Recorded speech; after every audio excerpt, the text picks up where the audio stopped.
안녕하세요. 저는 40대 초반의 여자입니다.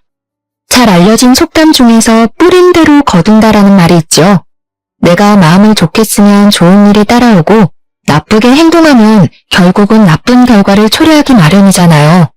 아직 나이를 많이 먹지는 않았지만 인생을 살아보니 그런 경우를 심심치 않게 보게 되는 것 같아요. 더군다나 얼마 전에 전 시어머니를 마주치고 나니 더욱 이 말이 생각이 났답니다. 전 시어머니를 마주친 건 정말 우연이었어요. 날씨가 좋아서 아직 돌이 안 된 아들을 유모차에 태우고 산책을 하던 중이었는데요. 작은 마트 앞을 지나가는데 경찰차도 와 있고 아주 소란스럽더라고요. 그래서 아기에게 시끄러울까봐 최대한 멀찍이 떨어져서 가려고 하는데 어떤 초라한 행색을 한 할머니가 마트 주인에게 바락바락 악을 쓰고 있었어요. 내가 누군지 알고 지금 이따위로 대접을 하는 거야? 저 길로 쭉 가면 갈비집 건물 나오지? 내가 거기 주인 마누라야. 이거 왜 이래? 아이고, 건물주 마누라가 소주 한 병 살 돈이 없어서 훔치려고 그랬어? 내가 돈이 없어서 빵을 훔쳤다던가 두부를 훔쳤다면 그냥 봐주고 말아. 그 처지에 술은 또 먹고 싶었나 보지? 뭐야? 이 옆에 내가 진짜 보자 하니까 그깟 돈 주면 될 거 아니야. 내일 갖다 준다니까 경찰까지 부르고 지랄을 떨어. 계속 이렇게 소란 피우시면 공무집행 방해죄도 추가됩니다. 얼른 차 타세요. 마트 주인에게 악을 쓰는 목소리를 들으니 본능적으로 뒷덜미가 찌릿하더라고요. 혹시나 하고 얼굴을 보니 벌써 술을 먹었는지 얼굴이 벌개진 전 시어머니가 맞는 게 아니겠어요? 예전에는 옷도 화려하게 입고 머리도 항상 미용실 가서 세팅을 해서 50대 뺨칠 것처럼 생겼었는데 지금은 완전히 초라하게 늙은 할머니의 모습이었어요. 머리도 거의 백발에 마구 헝클어져 있더라고요. 저를 알아볼까 무서워 얼른 자리를 피하려고 열심히 유모차를 밀었답니다. 전 시어머니 쪽을 한번 흘깃했는데 글쎄 눈이 딱 마주쳤지 뭐예요? 순간 저를 알아본 전 시어머니가 저를 향해 고래고래 소리를 치기 시작했죠. 너 맞지? 야, 이리 와봐. 제가 내 며느리야. 야, 어딜 도망가 이리 와. 전 시어머니가 저를 향해 쫓아오려는데 경찰이 딱 잡고 막아서더라고요. 정말 다행이었죠. 저는 악에 바친 전 시어머니 목소리를 뒤로 한 채 얼른 집으로 돌아와서야 한시름 놓을 수 있었어요. 아기를 키우느라 한동안 전시모에 대해 잊고 살았는데 그때 기막혔던 일들이 영화처럼 머릿속을 스쳐가네요. 사연을 다 들으시면 여러분도 그때 제가 얼마나 충격을 받았을지 이해를 해주실 것 같아요. 그럼 제 이야기를 한번 시작해 볼게요. 저는 40대 초반까지 결혼을 하지 않았던 골드미스였어요. 대학교를 졸업하고 바로 중견기업에 취직해서 열심히 일만 했죠. 주변 친구들은 다 결혼하고 아이까지 낳을 때 저는 일만 했으니 팀장이란 직함은 얻었지만 항상 마음이 공허하더라고요. 이대로 자유롭게 살자고 생각이 들다가도 친구 돌잔치에 가면 또 그렇게 부러울 수가 없고요. 그러던 중에 친구의 지인이었던 남편과 우연히 만나게 되었죠. 오랜만에 만난 대학교 동창과 회사 근처에서 저녁을 먹고 있었는데 마침 친구의 지인이던 남편이 지나가다가 아는 척을 하더라고요. 그렇게 합석을 하게 되어 같이 얘기를 나누게 되었는데요. 남편은 저보다 3살이 많았는데 작게 사업을 하고 있다고 하더라고요. 그래서 그런지 성격이 활발하고 호탕한 것 같았어요. 평소 제가 남자다운 성격을 가진 남자를 좋아해서 그런지 살며시 호감이 생기더라고요. 그렇지 않아도 내가 두 사람 소개시켜주면 어떨까 생각했는데 정말 인연인가 봐. 이렇게 만나네? 이렇게 아름다우신 분이 아직 싱글이란 말이야? 진작 소개해줬어야지. 저는 남편의 너스레에 부끄러웠지만 싫지는 않더라고요.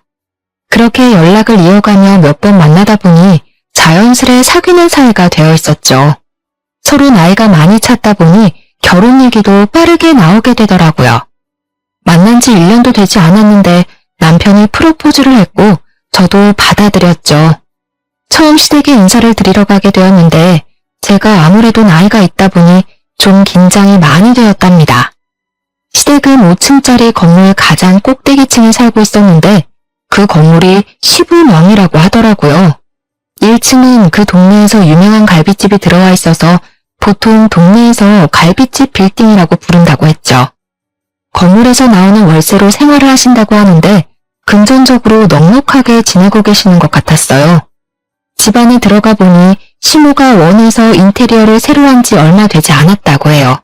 아주 현대적으로 삐까번쩍하게 꾸며놨더라고요. 우리 아들이 너무 잘나서 어떤 여자를 데려올까 했는데 생각보다 나이가 많네. 사실 우리 아들 능력이면 20대랑도 결혼할 수 있는데 비슷한 나이대면 서로 생각도 맞고 좋지 뭘 그래. 너무 어린 것보단 사회생활을 좀 한 게 낫다. 어머, 그래서 당신은 10살 넘게 차이 나는 신부를 맞았어요? 시모가 시부에게 엄청 아양을 떨더라고요. 시부도 싫지 않은지 그 모습을 마냥 바라만 보고 있는데 좀 일반적인 부분은 아닌 것 같은 느낌이 들었어요. 시모의 차림새도 보통 그 나이대보다 훨씬 젊게 입어서 제 언니라고 해도 믿겠더라고요. 역시나 나중에 남편에게 물어보니 친어머니는 암에 걸리셔서 남편 20대 초반일 때 돌아가셨다고 해요. 그리고 시부는 지금의 시모와 10년 전에 재혼을 하셨다고 하더라고요. 친정 부모님은 다 은퇴하셨다고? 그럼 생활은 뭘로 하셔? 우리처럼 건물이 있나? 아님 돈 나올 구멍이 따로 있어? 아버지가 연금을 넉넉하게 받으시는 편이라 그걸로 생활하고 계세요. 제가 매달 용돈 챙겨드리고 있고요.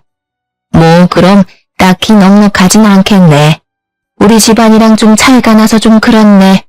그나저나 결혼하면 시부모 용돈도 똑같이 챙겨줘야 되는 거 알지?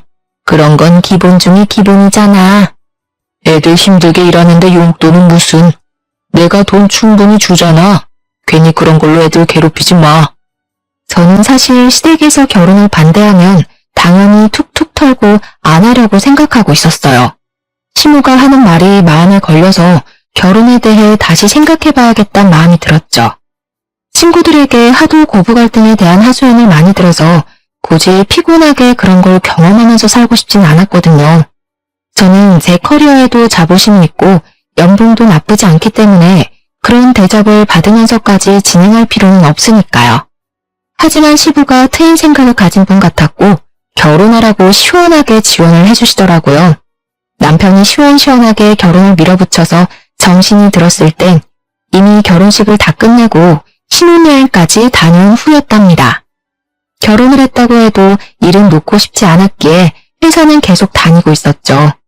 남편도 사업을 하다 보니 매일 밤늦게 들어와서 신혼생활을 잘 즐기지를 못하겠더라고요. 저는 퇴근하고 오면 너무 힘들어서 빨리 쉬기 바쁘고 남편은 거의 밤에 오니 같이 저녁을 먹을 때도 별로 없고요. 이런 게 결혼인가 싶고 오히려 연애할 때보다 더 외로운 기분이 들기도 했죠. 다 잡아둔 물고기라고 생각을 하는지 연애할 때는 그렇게 연락도 자주 하더니 이제는 늦게 들어와도 연락 한 통 없었어요. 저도 서운함이 계속 쌓여가니 서로 서먹해진 상황에서 어느 날 남편이 출근 전에 이런 말을 하는 거예요.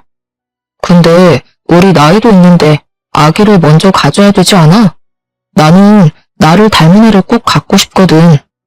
그런 말을 전혀 안 하다가 갑자기 들으니 당황스럽긴 한데 난 사실 회사 일도 바쁘고 나이 때문에 아이가 금방 찾아오긴 힘들지 않을까 싶어.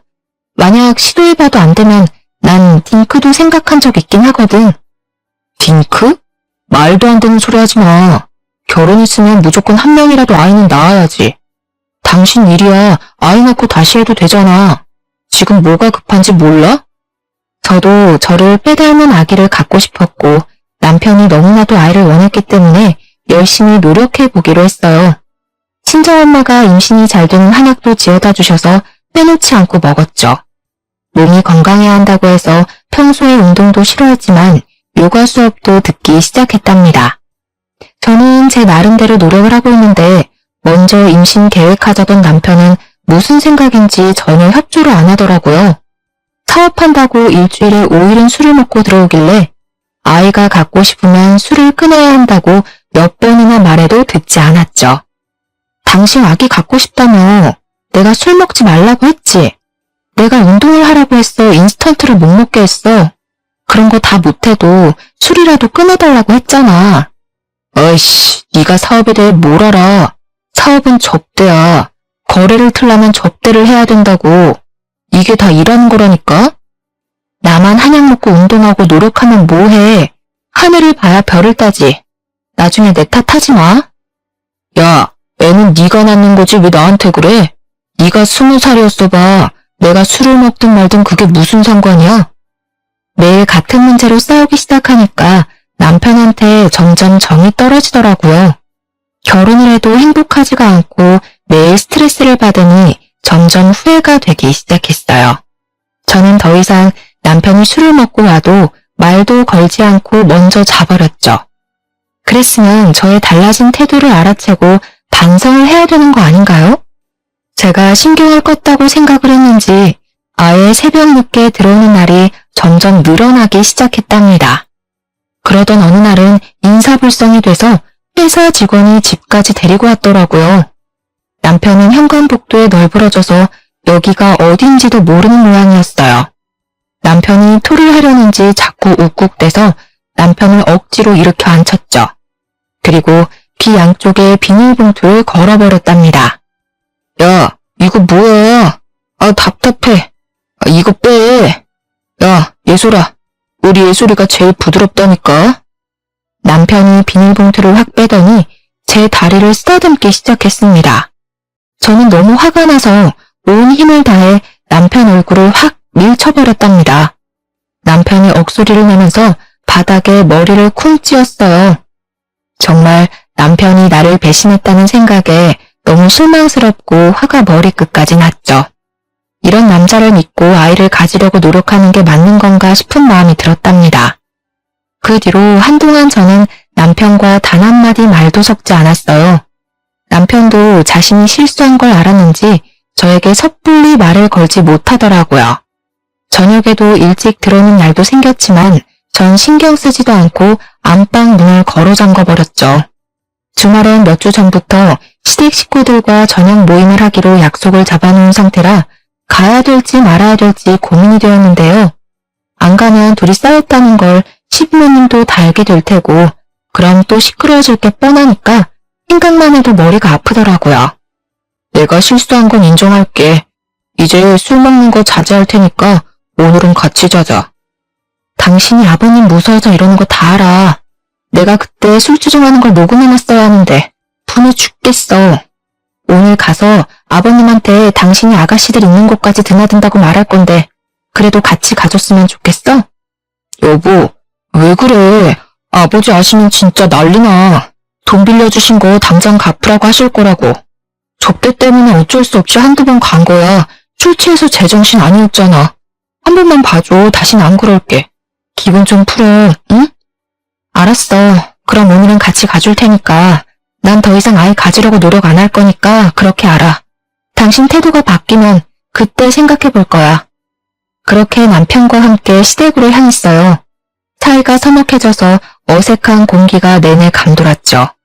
시부는 건물 1층에 있는 갈비집으로 저희를 데려가더라고요. 세아가 우리 건물 안에 있어서가 아니라 여기가 진짜 맛있기로 유명한 곳이란다. 많이 먹어라. 그런데 아직 좋은 소식은 없는 거니? 아이 여보, 아직 신혼을 더 즐겨야지 무슨 그런 소리를 해요. 애들 부담되게.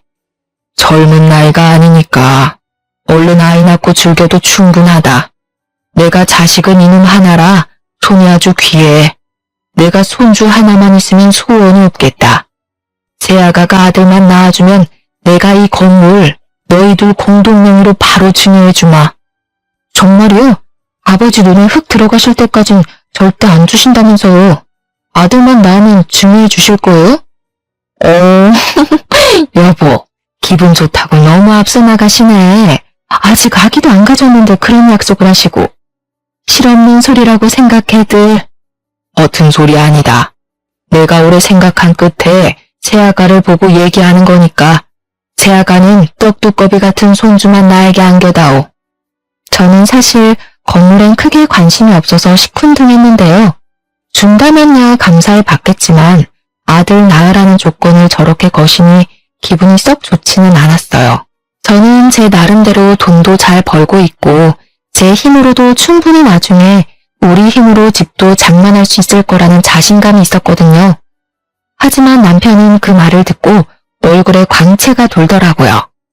그동안 어지간히 아버지 건물을 받고 싶었던 모양이었어요. 느낌이 싸해서 시모 쪽을 돌아봤는데 저를 찌려보고 있다가 얼른 시선을 거두더라고요. 시모는 밥을 먹는 내내 말도 한마디도 안 하고 굉장히 기분이 나빠 보였죠. 그 일이 있고 몇 주 정도 흘렀을 때였어요. 회사에 있는데 뜬금없이 시모가 전화를 했더라고요. 전에 저녁 식사하기 전까진 거의 매일 아침마다 이상한 건강 관련 메시지나 쓸데없는 동영상을 보내와서 스트레스를 받고 있었는데요. 요즘은 통 연락이 없길래 굉장히 편했는데 전화가 오니 살짝 당황스러웠죠. 곧 퇴근 시간 아니니? 집에 몇 시에 도착하니? 내가 기니 할 말이 있으니까 집으로 가나. 오늘 저녁이요? 일이 밀려서 좀 늦게 퇴근할 것 같은데 어떡하죠? 미리 연락을 주시면 좋았을 텐데요. 며느리인 네가 시어머니 내 시간에 맞춰야지. 내가 네 뒷공문이 쫓아다니리? 잔말 말고 일찍 퇴근해서 집으로 와. 난 벌써 니네 아파트 근처에서 기다리고 있으니까. 널 보면 한 번에 내내 한 적이 없어 아주. 저는 어쩔 수 없이 일찍 퇴근해서 집으로 달려갔어요. 시모는 못마땅한 얼굴로 현관문 앞에 서 있더라고요. 비밀번호는 절대 알려주고 싶지 않아서 조금만 기다리라고 했더니 그게 마음에 안 든 눈치였답니다. 부랴부랴 가방을 내려놓고 소파에 앉아있는 시모한테 주스를 건네주고 옆자리에 앉았죠. 무슨 급한 일이라도 있으세요? 하실 말씀이 뭐예요? 아니 그냥 뭐 이거 좀 전해주고 안부도 묻고 하려고 왔지. 자, 이거 받아라. 네가 일을 많이 하는 것 같아서 내가 내 보약 지으면서 한 첩 같이 지었어. 매일 빠뜨리지 말고 먹거라. 아, 안 그러셔도 되는데. 네, 감사합니다. 근데 너희 아기 가지려고 노력은 하고 있니? 낳을 생각이 확실히 있는 거고 요즘 둘 다 너무 바빠서 딱히 노력할 시간이 없긴 하네요. 아버님께서 뭐라고 하세요? 아니 그게 아니고 사실 나는 아기 안 가져도 괜찮겠다는 생각이 들어서 말이야. 네가 사실 아기 가지기가 좀 힘든 나이 아니니? 너무 스트레스 받지 말라 이거지. 요즘 젊은 사람들은 아이 안 갖고 둘이서 재밌게 사는 사람들도 많더라. 아, 네.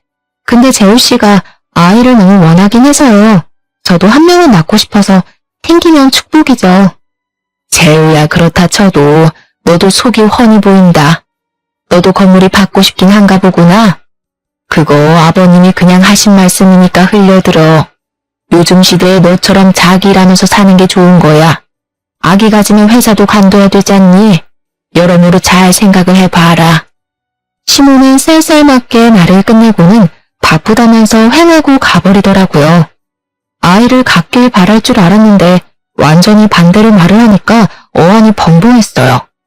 왠지 저를 견제한다는 느낌도 들고 여러모로 건물 때문에 속보이는 말을 많이 꺼내더라고요. 시모가 덩그러니 놓고 간 한약 상자를 보니 솔직히 먹고 싶지가 않았죠.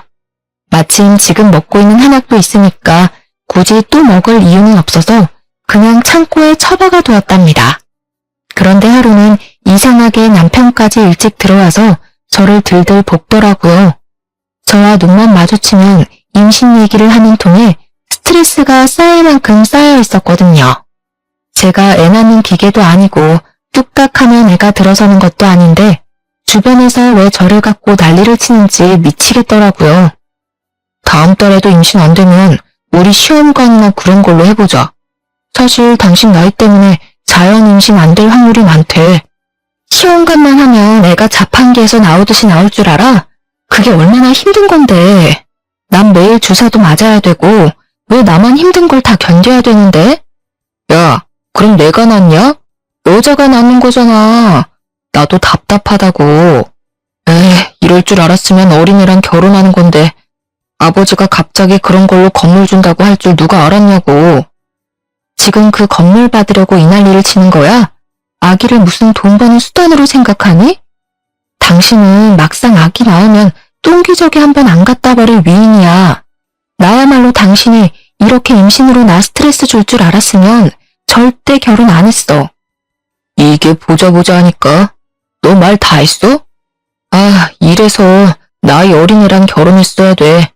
나이 많은 것들은 머리에 든 것만 많아서 허구한 말 꼬치꼬치 따지기나 하고. 그럼 시험관 안 하겠다 이거지? 그럼 다음 달에도 임신 못하면 당신 그냥 다니는 회사 때려치고 집에서 쉬면서 몸 관리나 해. 뭐? 진짜 말 다 했어? 당신이 뭔데 회사를 관두라 말아야. 난 임신 안 하면 안 했지. 회사는 포기 못하니까 꿈 깨셔? 서로 언성이 높아지고 분위기가 점점 험악해져 가기만 했어요. 갑자기 남편이 악소리를 지르면서 식탁 의자들을 다 던져버리더니 쓰레기통을 발로 차서 거실에 확 던져버리는 게 아니겠어요? 거실 바닥이 쓰레기로 난장판이 되어버렸어요. 저는 너무 화가 나니까 머리가 띵해지더라고요. 남편을 죽어라 노려보니까 남편도 씩씩대며 지지 않고 쳐다보더라고요. 저는 주방 싱크대로 달려가서 모아두었던 음식물 쓰레기 봉투를 남편에게 확 던져버렸답니다. 봉투가 찢어지면서 남편의 티셔츠와 바지가 쓰레기 범벅이 되어 뚝뚝 떨어졌죠. 야, 이게 진짜? 냄새. 너 진짜 미쳤어? 당장 닦아 얼른. 너는 쓰레기 던져도 되고 나는 왜 안 돼? 마음 같아선 네 그 머릿속에 든 쓰레기 좀 싹 다 버리고 싶다. 어쩌면 그렇게 쓰레기 같은 생각만 하고 사냐? 저는 남편에게 쏘아붙이고 가방을 챙겨서 집을 나와버렸답니다. 남편의 밑바닥까지 본 기분이랄까요?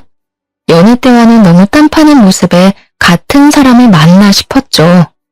호탕하고 남자다운 줄 알았는데 알고 보니 여자를 우습게 알고 자기 자신만 생각하며 사는 이기적인 사람이었어요. 그 순간 제 자신이 너무 불행하게 느껴져서 제 숨통이 다시 트이려면 이혼을 해야겠다는 생각까지 들더라고요. 저는 바로 친정으로 갔고 일주일 넘게 집으로 돌아가지 않았답니다. 제가 남편과 싸웠다고 말하자 오히려 친정 부모님이 안절부절 못하시며 일단 집으로 가라고 하셨는데요. 하지만 저는 계속 오는 남편의 연락도 다 무시해버리고 회사만 열심히 다녔죠. 웬일인지 몸이 축축 처지고 밥도 잘 안 들어가는 날이 많아졌어요. 저는 남편 때문에 스트레스를 많이 받아서 컨디션이 안 좋아졌다고만 생각했죠. 퇴근하고 집에 간신히 와서 밥도 먹지 않고 바로 침대에 누워버리는 걸 계속 보시던 어머니가 한마디 하시더라고요. 어머, 얘 좀 봐. 너 생리 언제 했니? 상태를 보니까 아무래도 확인을 좀 해보는 게 좋겠다. 저는 엄마의 말에 설마 하고 달력을 찾아보았어요. 그런데 정말 2달째 건너뛰고 있는 게 아니겠어요? 임신 준비할 때는 매일 배란기를 확인하고 계산하는 게 일이었는데 남편과 헤어지기로 결심하고는 아무 신경도 쓰지 않았거든요. 저는 얼른 테스트기를 해보았는데 선명한 2줄이 보이더라고요. 얼마 전까지만 해도 이 2줄이 얼마나 보고 싶었는지 몰라요. 안 좋은 상황에서 임신을 확인하고는 마냥 기뻐할 수는 없는 걸 보니 인간의 마음이 얼마나 갈대 같은지요. 저는 당황스럽기도 하고 바라던 일이 이루어졌으니 좋기도 하면서도 아기를 혼자 키워야 하나 하는 생각도 들고 별 감정이 다 들더라고요. 남편한테 좋아하면서 마냥 알릴 수도 없는 현실이었으니 씁쓸하기도 했고요. 저는 엄마에게 당분간 우리만 알고 있자고 하고 테스트기를 서랍 안에 넣어놨어요. 저녁을 먹는 내내 남편에게 알려야 하는지 말아야 하는지 생각하느라 무슨 맛인지도 모르고 먹었던 것 같아요. 그때 초인종이 울리더니 남편이 상기된 얼굴로 들어오는 게 아니겠어요? 내가 아까 전화했다. 그렇게 바라던 임신을 했는데 알려줘야지. 이제 아기까지 찾아온 마당에 이혼하니 많이 허튼 소리 말고 장서방이랑 얼른 화해하고 집으로 돌아가. 엄마, 내가 말하지 말라고 했잖아요. 이 인간이 나한테 어떻게 했는지 내가 다 얘기했잖아. 너도 잘한 거 없어. 장서방, 얼른 얘 데려가게. 또 우리 딸한테 막대하면 정말 그땐 그냥 못 넘어가네. 이제 아이도 가졌으니 아주 여왕처럼 떠받들어야 돼. 네, 장모님, 여보가 있겠습니까? 여보, 정말 내가 미안해. 나 그동안 진짜 반성 많이 했어. 우리 부모님은 당신 집 나간 것도 모르시니까 그냥 없던 일처럼 다시 집에 들어가면 돼. 우리 깜찍이랑 같이 집에 가자. 여보, 정말 고마워. 벌써 태명까지 지어서 호들갑을 떠는 남편을 보니 만감이 교차했어요. 미우나 고우나 아기 아빠인데 다시 한번 잘 지내보자고 마음을 먹었죠. 다시 집으로 들어가게 되었고 남편은 벌써 시부모님에게 제 임신 사실을 알렸더라고요. 마침 다음 날이 주말이어서 시부모님이 집으로 찾아오셨죠. 아가, 정말 고맙다. 아무쪼록 몸 조심하고 또 조심하거라. 떡두꺼비 같은 손주 녀석인 것만 확인하면 내가 바로 너희에게 건물 넘겨주마. 근데 아버지, 만약 딸이면 진짜 건물 안 주실 거예요? 우리 집안 대를 이을 손주 녀석이 태어나야 네 놈이 건물을 가질 수 있는 자격이 있는 거야. 딸이면 아쉽지만 둘째도 생각해 봐야지. 아버님, 지금이 무슨 조선시대도 아니고 아들, 딸을 차별하세요. 그리고 요즘엔 딸을 더 좋아해요. 아이고, 왜? 딸이면 건물 못 받을까봐 지금 미리 손 쓰는 거니? 아직 5주라면서 벌써 김칫국들 마시기는. 어머니, 저는 건물에 욕심 없어요. 주시면 뭐 거절은 안 하겠지만 안 주셔도 괜찮아요. 왜 자꾸 제가 욕심내는 것처럼 말씀을 하세요? 내가 언제? 말이 그렇게 들렸다는 거지. 너는 그 말 대답 좀 그만해. 마흔 넘어서 용케애가 들어서니까 아주 기고만장하니? 시모가 저를 째려보면서 막말을 쏟아내는데 어이가 없더라고요. 누가 들으면 제가 건물 달라고 조른 줄 알겠더라니까요. 여기서 더 말을 이어가 봤자 뱃속의 아기에게 스트레스만 줄 것 같아서 속으로 참을인자를 새기며 입을 꾹 다물었답니다. 남편은 정말 달라지려는 듯이 성실한 모습을 보여주기 시작했어요. 정말 바쁜 일이 아니고서는 저녁 먹을 시간에 들어오려고 노력하더라고요. 제가 입덧을 해서 밥을 못 먹고 수박과 오렌지 주스만 먹었거든요. 저녁이면 수박을 한 톡씩 사와서 다 썰어서 통에 착착 담아두기까지 하더라고요. 아기가 생기니까 이렇게 바뀔 줄이야. 정말 신기할 정도였어요. 그렇게 남편과 사이는 점점 회복되어 가고 있었는데요. 문제는 시모였어요. 자꾸 이상한 내용의 동영상을 보내기 시작하는 거예요. 너무 보기 싫어서 대부분 그냥 지워버렸는데 가끔 보면 아이 키우다가 너무 힘들어서 부부가 이혼한 이야기나 심한 건 유산되는 이유 보여주는 동영상 같은 걸 찾아서 보내는 거 있죠. 도대체 왜 시모가 삑딱선을 타고 있는지 이유를 모르겠더라고요. 제가 답장도 안 하고 아무런 대꾸도 안 하니까 어느 날 전화를 했더라고요. 살아있었네. 나는 하도 답장이 없어서 잘못된 줄 알았다 얘. 어머니, 말씀이 좀 그러네요. 그런 이상한 동영상 보내는 게 안부 모르시는 거였어요? 저 가뜩이나 입도 심해서 기운도 없고 일도 바쁘니까 이제 그만 보내주셨으면 좋겠어요. 이상한 거라니? 난 다 널 생각해서 보내는 건데 다 보면 앞으로 도움이 되는 건데 그걸 몰라. 너 가만 보면 시부 앞에선 꼬리를 살랑살랑거리면서 나는 부대접을 하는 것 같다. 너 내가 제우 친엄마 아니라고 지금 무시하는 거야? 제가 무슨 부대접을 하나요? 그런 적 없어요. 어머니야말로 저 임신한 거 별로 달갑지가 않으신가 봐요? 뭐? 그게 무슨 벼락 맞을 소리야? 내가 얼마나 기쁘고 축복해주고 있는데 그딴 소리 들으니 기가 막히다. 내가 오늘 아기 신발도 사주려고 만나자고 전화한 거야. 오늘 퇴근하고 네 회사 근처 백화점에서 좀 보자. 아, 제가 요즘 몸이 너무 힘들어서요. 죄송한데 다음에 가면 안 될까요? 이거 봐라. 또 나를 무시하지? 내가 말하면 좀 내니 하고 따를 생각을 해야지. 7시에 정문 앞에서 기다릴 거니까 그렇게 알아.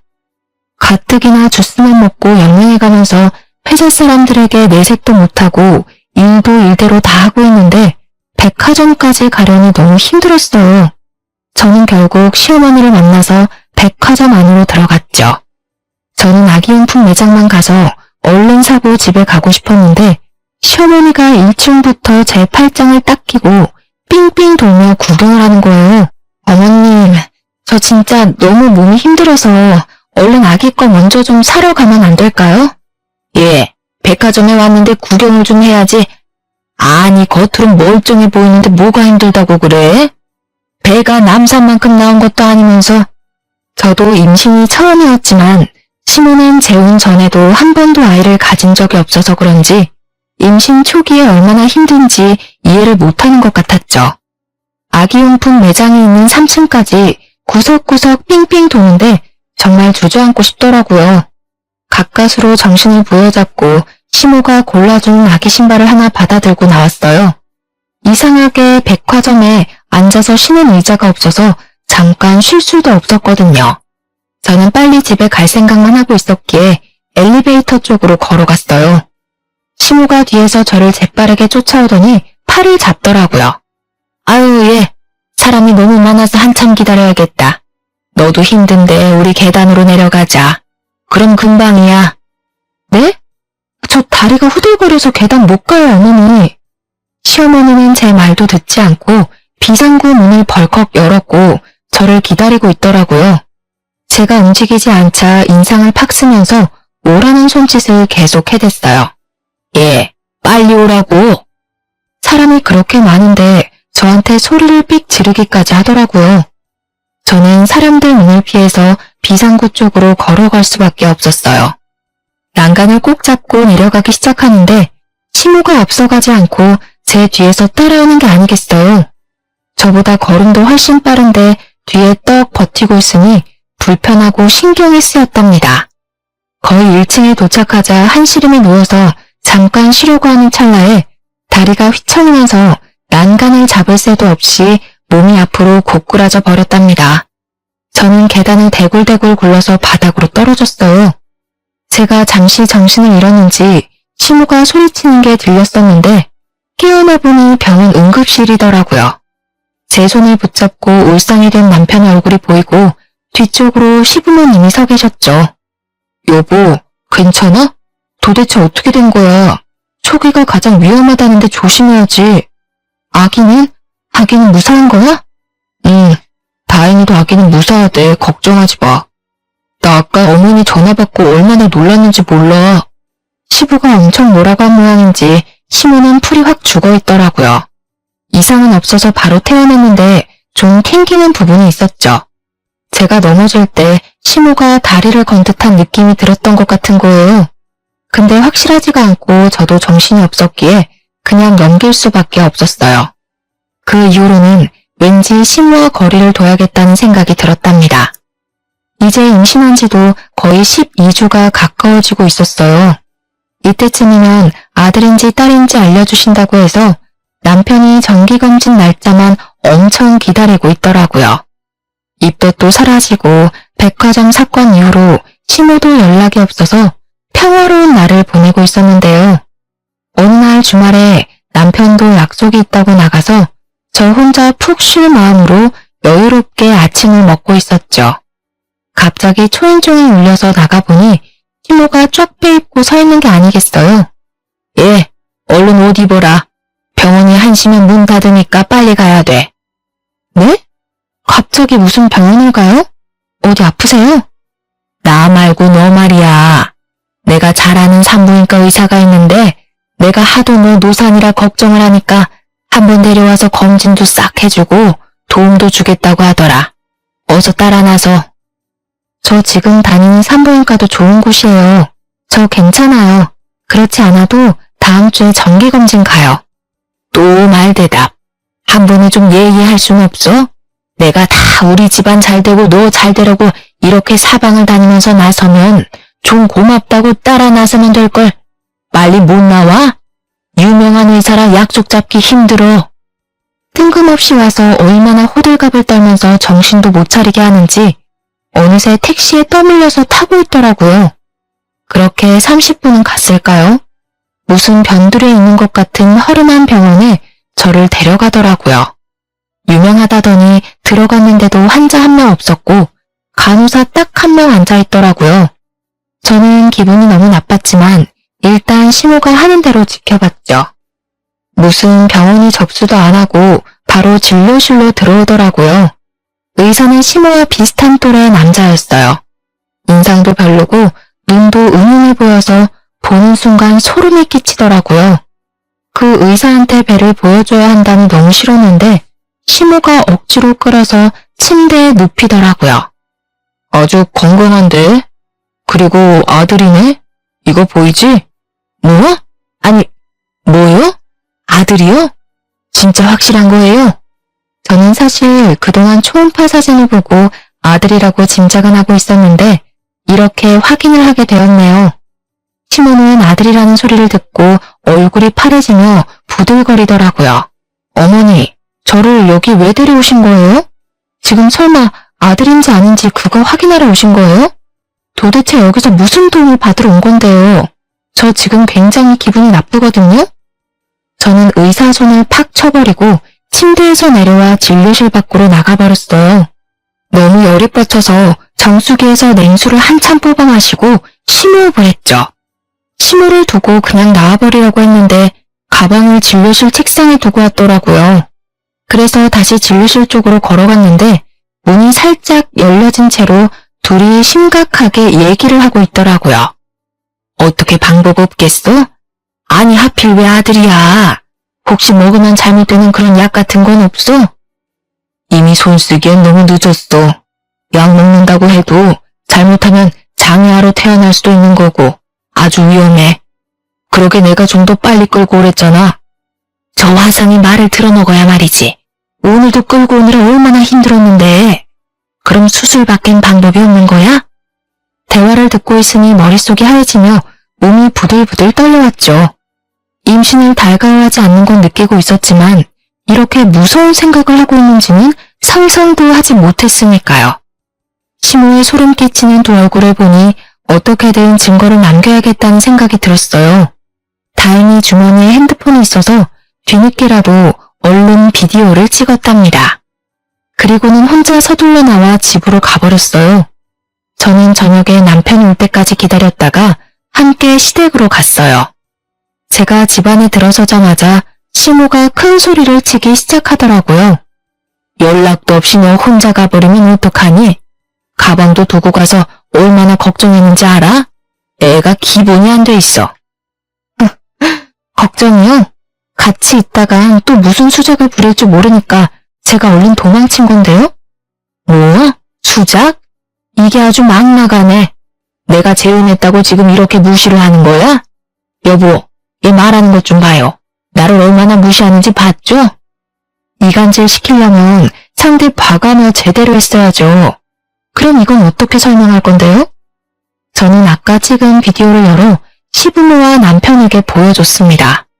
그걸 본 시모가 얼굴이 사색이 돼서 핸드폰을 뺏으려고 하더라고요. 저는 얼른 시모의 손을 쳐버렸어요.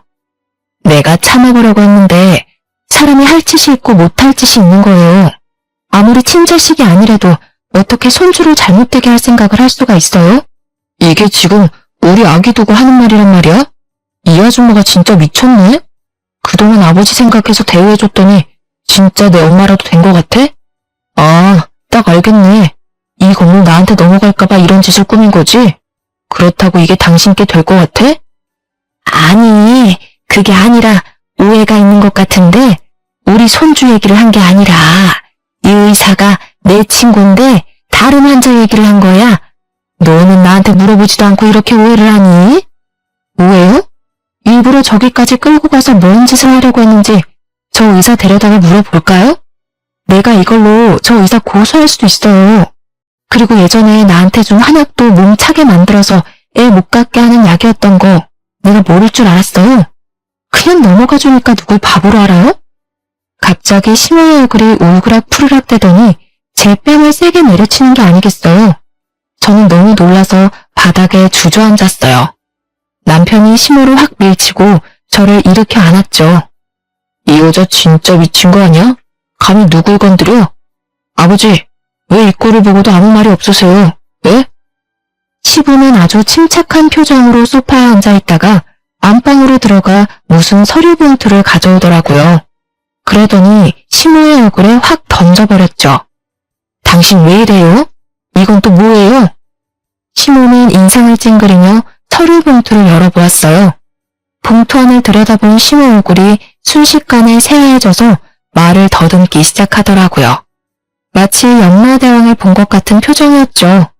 시부가 어이가 없다는 듯이 고개를 저으며 시모 손에서 봉투가 거칠게 빼앗아 들었어요.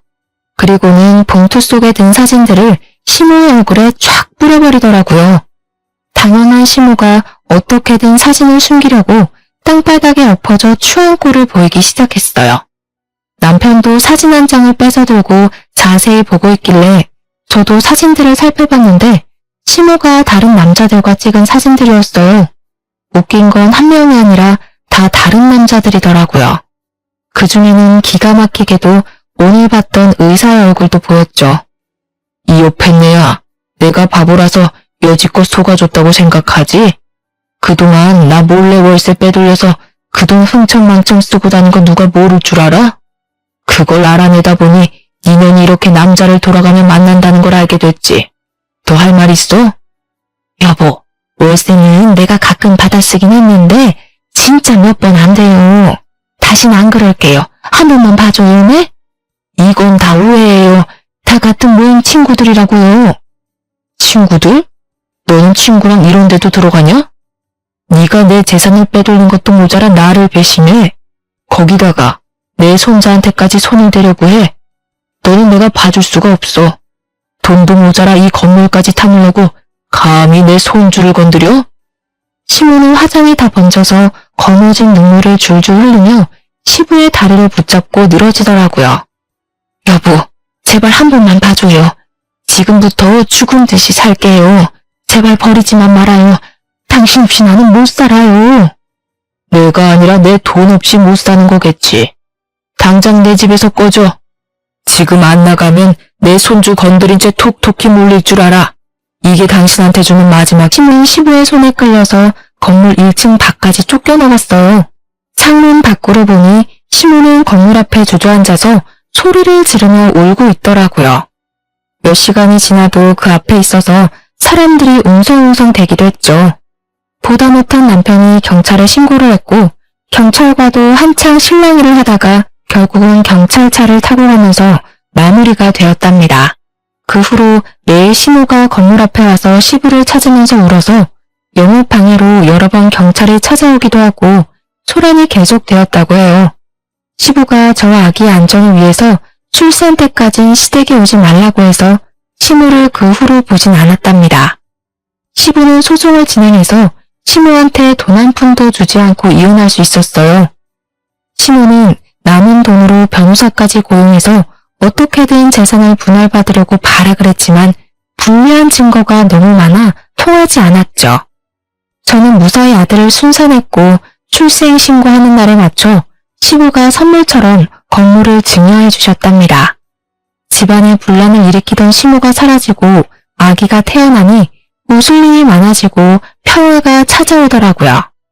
가족이 모일 때는 일부러라도 시모 얘기는 절대 하지 않았고 저도 육아휴직을 하면서 아기만 열심히 키우다 보니 어느새 시모의 존재 자체가 희미해져 갔었는데요. 우연히 시모를 딱 마주치게 될지 누가 알았겠어요. 시모가 저를 알아보고 쫓아오려고 할 때는 얼마나 놀랐는지. 사연을 보내는 지금도 등골이 오싹하답니다. 우리 아들에게 해를 끼치려던 시모가 혹시 우리 아기 얼굴이라도 봤을까봐 치가 떨리는 제 마음을 이해하시나요? 사람이 큰일을 당했으면 잘못을 뉘우치고 정신을 차려야 하는데 아직까지도 시부 건물에 미련을 못 버리고 있으니 기가 찰 뿐입니다. 다행히도 우리 아들은 양가 어른들의 사랑을 듬뿍 받으며 정말 건강하게 잘 자라주고 있답니다. 여느 부부처럼 남편과 자주 툭닥거리기도 하지만 요즘처럼만 잘 지냈으면 참 좋겠어요. 매일 이곳에서 사연을 즐겨 듣다 보니 자기 분수에 맞지 않는 걸 탐하다가 수렁으로 걸어 들어간 시모가 생각나서 저의 이야기를 한번 꺼내놓아 보았는데요. 굳이 대단한 걸 하지 않아도 다른 사람에게 해를 끼치지 않고 산 것만으로도 오늘 하루도 잘 살았다는 생각이 듭니다. 여러분도 그런 하루를 보내셨을 거라 믿으며 이야기를 마칠게요. 들어주셔서 감사합니다. 행복하세요.